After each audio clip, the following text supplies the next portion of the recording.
Welcome to Biztech's Asia's Hottest Startup Show, the show where we feature hot startups across Asia, sharing their entrepreneurial journeys and sharing with us their journeys towards becoming Asia's next tech unicorns.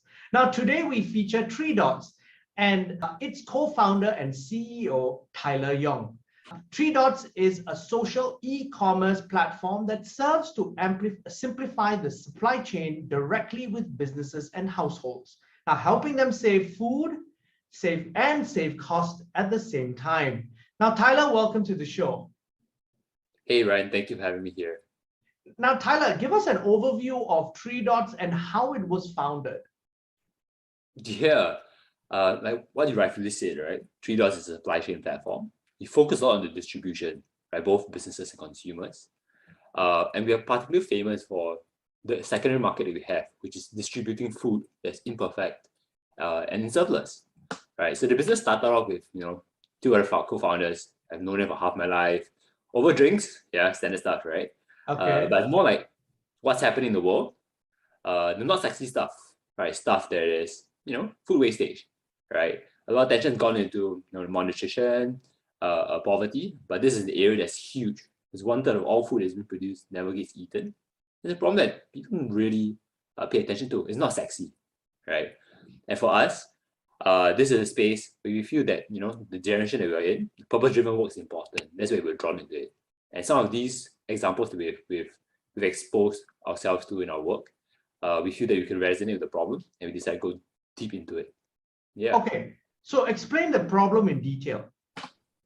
Yeah. So the issue with the food, right, is the food system is a very old system.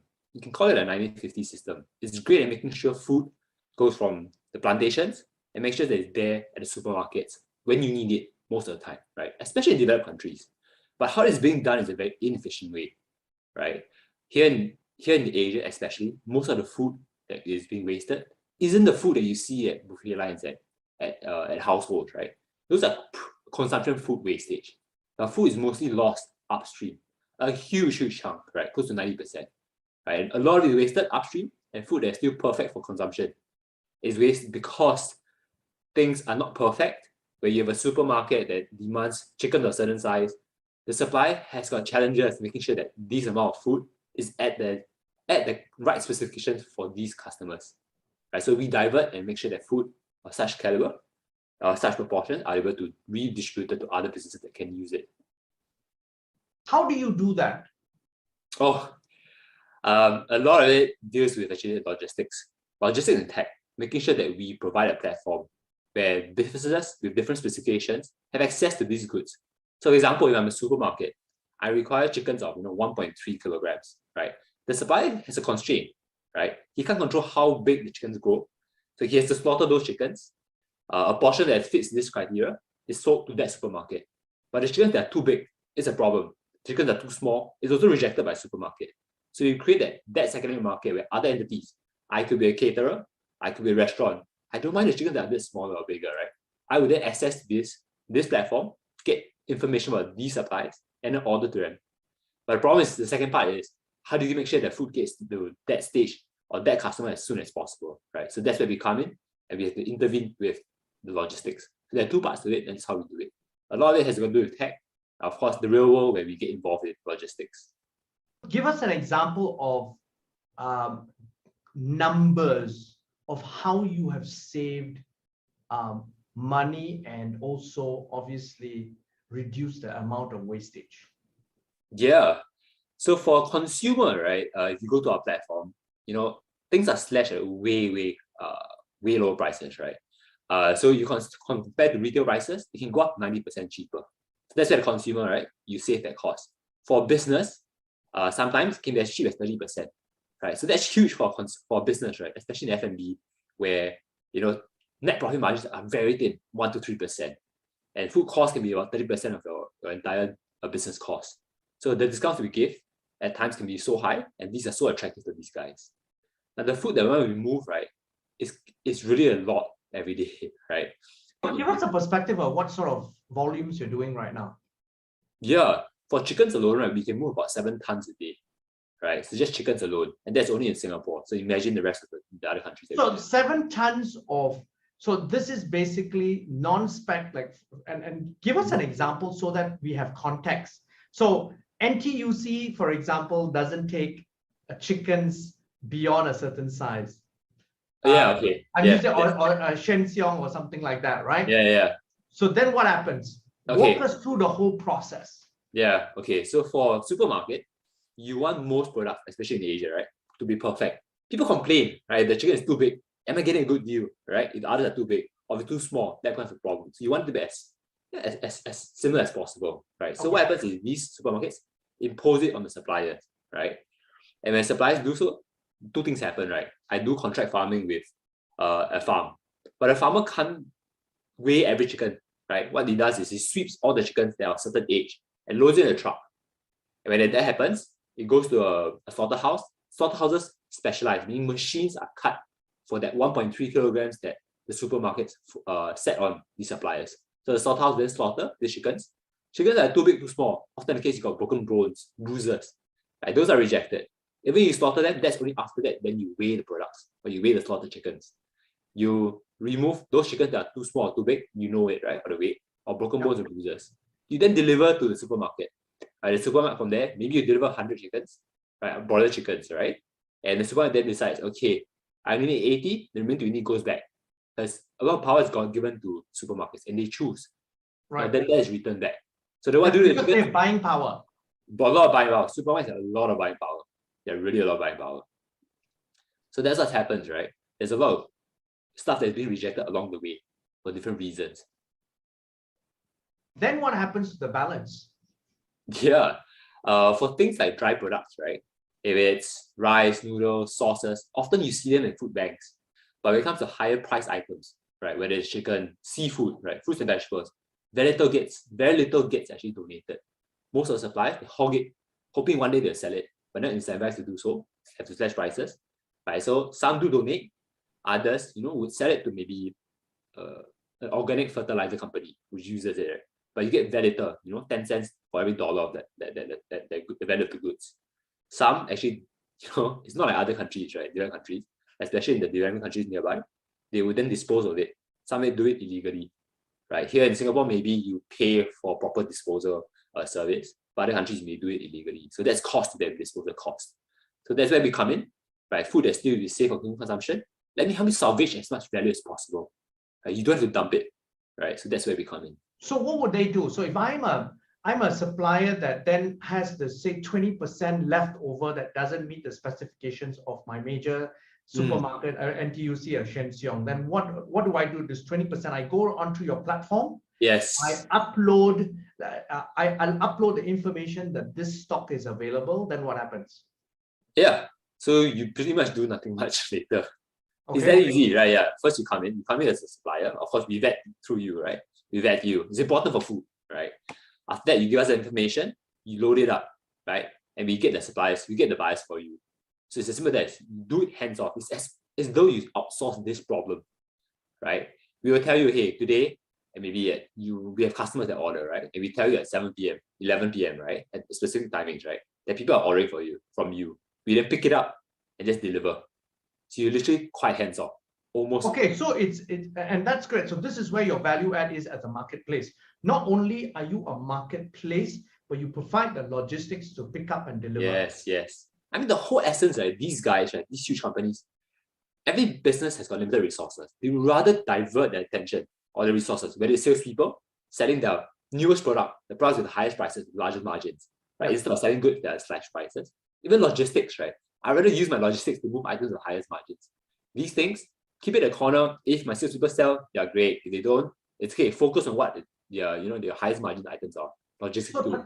So Tyler, then that's on the supply side. On the demand side, I'm say caterer, and I know I've got an event coming up in 2 days. I put up a request for a whole lot of stuff from chicken to beef or whatever, and then you have. How do you do the matching?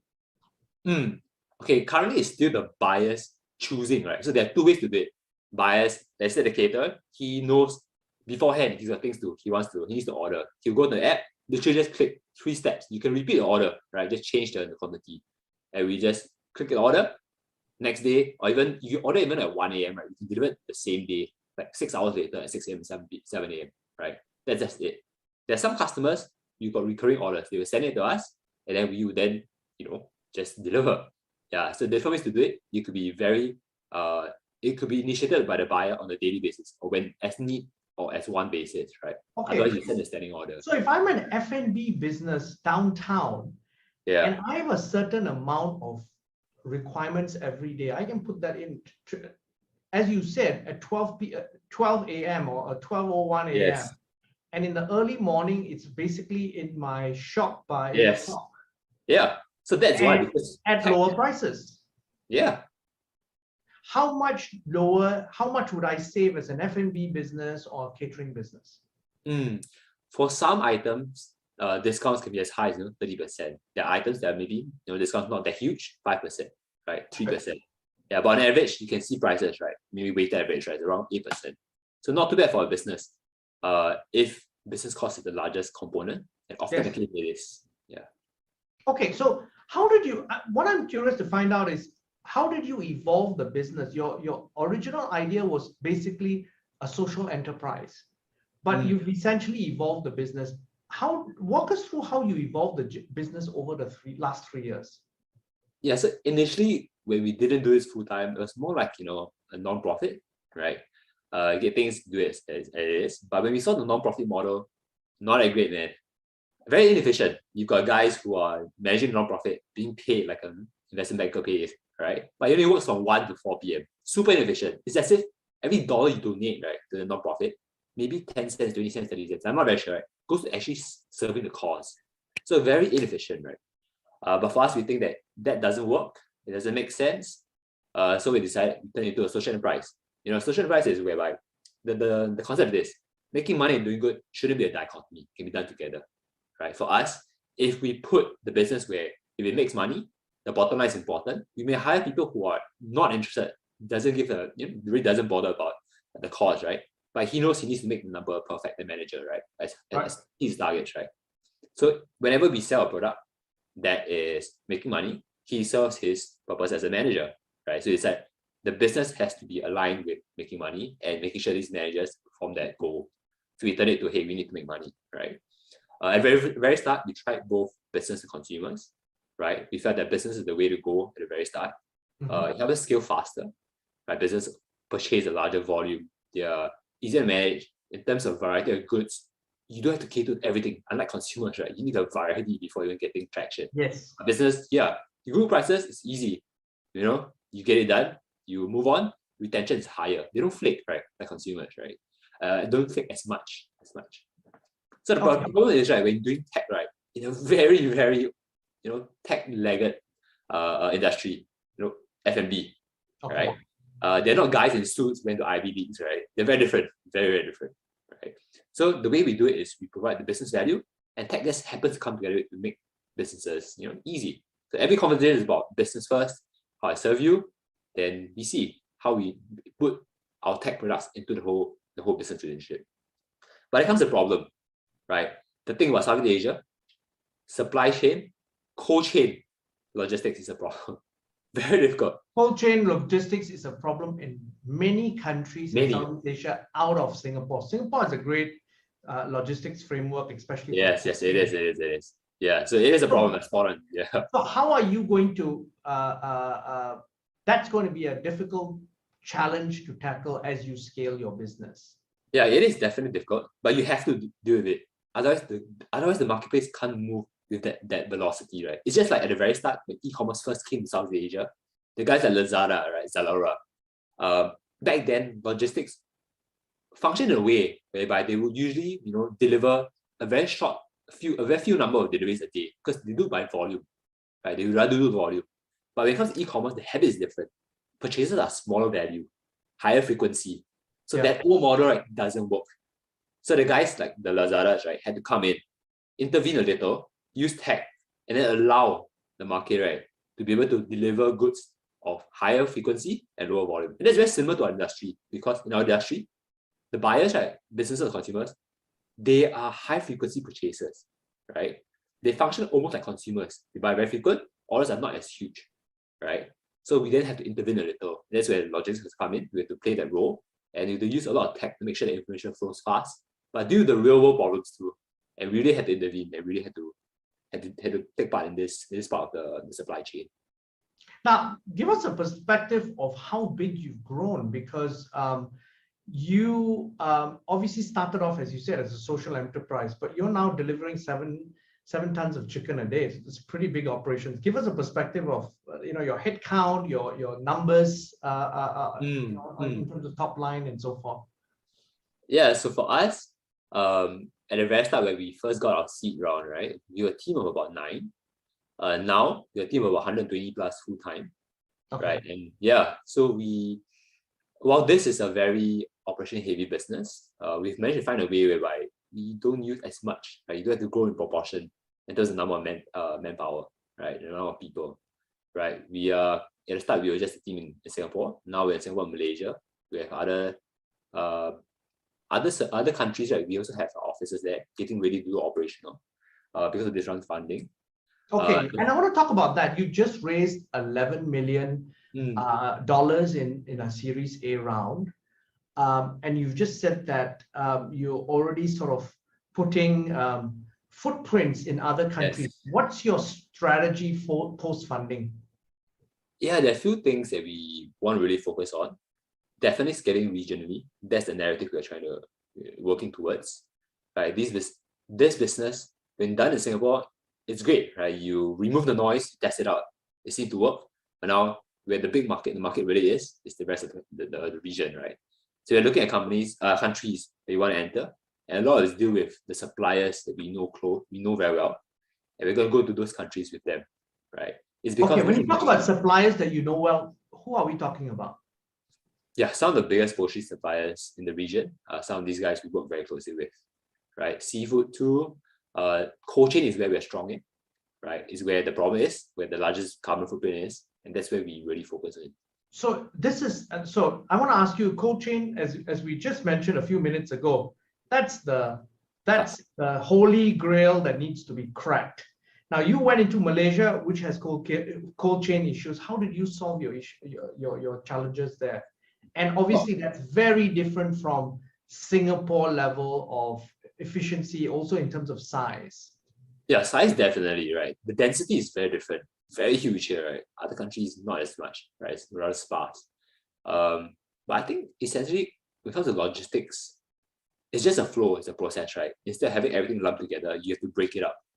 So that's where it is. I know cold chain is difficult, but because it's difficult, you get your hands dirty. That's where the margins are, and that's where there's very little competition. And you manage to crack it, that's a market of yours for you to take. Now, Tylor, you've grown this business with your co-founders over the last 3 years. What are some lessons that you have learned that you can perhaps share with other entrepreneurs? Yeah, maybe something very specific to our business, right? We're in a B2B space and we're in Asia, right? So that makes the business a little different. It's unlike, B2C businesses, the first wave of unicorns, right? You have a sales engine, it works, you put in marketing dollars, you garner about attention, eyeballs, and you monetize it, right? But here in B2B space, it's more than that. These supplies are huge, right? Unlike other industries where maybe apparel industry, Zara is huge, you've got many other small suppliers. Here in the F&B space, the supplies are very huge. And when in B2B, there's a bit of relationship. So building a business is not just, in your office, putting marketing dollars, watching your matrices. So by going out there and calling the suppliers, that part of the industry you really have to manage. And I think we cannot forget that business is more than just the company that you are building, but the other stakeholders are external.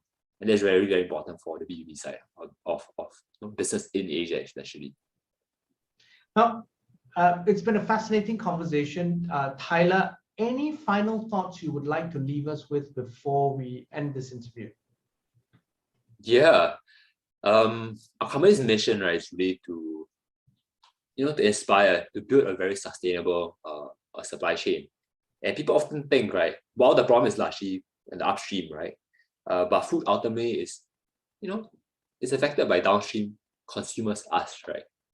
And the way we think about consumption, about food, it ultimately affects the next stakeholders, right, which are the F&B players, the groceries. And they, in turn, understand the consumers and impose upstream suppliers, of that certain cosmetic requirements and all that. And if we are able to change our mentality when it comes to food, that will really have a ripple down effect on the rest of the supply chain. And that could really help us in achieving our goal to building that sustainable food chain, which is, has less wastage. Now, Tylor, thank you very much for taking your time to be on the show. Yeah, hey, Brian, thank you for having me here.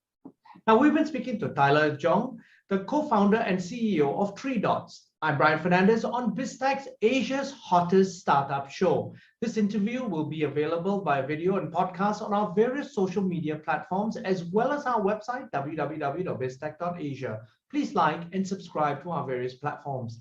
Thank you very much for tuning in.